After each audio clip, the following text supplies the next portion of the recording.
Okay, in another video I showed you guys how to make a brake pressure bleeder, and that's this guy right here. Check out my other video for instructions on how to make that. Now I'm going to show you how to actually use it. So this is I'm going to use on my 2007 Chevy Silverado. First step is what you want to do is you want to take off the cap of the master cylinder, brake master cylinder reservoir. And what you want to do is you want to take like a turkey baster. Okay, this is one I just found in the kitchen. You can get them at the dollar store, they're pretty cheap. Just get it, and what you want to do is just suck out all of the old fluid. So you'll get it down to about the very bottom. So there's a little bit left in the bottom. That's okay. So you want to have the majority of it out of the reservoir, of the old fluid. Okay, and then now what you want to do is with the new fluid, so I'm just using this Valvoline .3 and 4 synthetic. Okay, you just basically want to top off the reservoir here. Okay, so just fill it up basically to the top.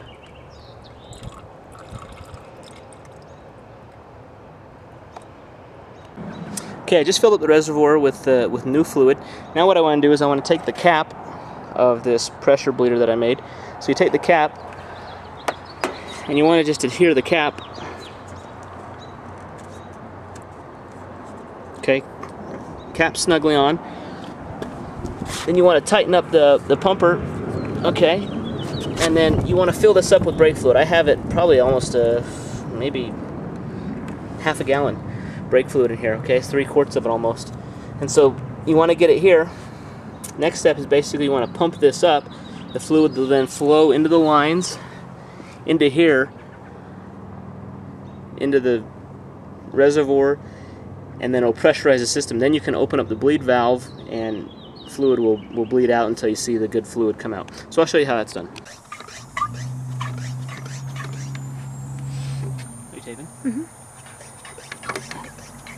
Okay, so I'm pumping this here. You want to get it maybe around 15 to 20 psi. Okay, so this is the bleed valve here. So what you do is just take off this little rubber cap that just protects it from debris. So then we just take a 10mm socket, and then we have our catch can ready and some hose to fit over it. So once we open it, we'll just slip the hose around it here. So I'm just going to open it. So I just opened it. So now it's bleeding out. So I'm just going to stick this tube over so it just goes into this catch can. If you see the fluid, it's almost like a light brown. The new fluid is almost clear. It has a slight yellow hint to it. So what you want to do is just let all the old fluid basically flow out. Keep the pump pressurized, and then once it starts flowing clear, and then there's no bubbles going through, it's completely bled. You take all this off, and then just tighten it down. Okay, if you see here, I just lift up the end of the hose here, and it's running clear. So it pretty much means that all the new fluid's been flushed through. And so all we got to do now is just take the hose off the bleed valve and just tighten it back up. Then we're all done. Then you'll be completely bled. And then you just want to do that at all 4 wheels to get all of the old fluid out.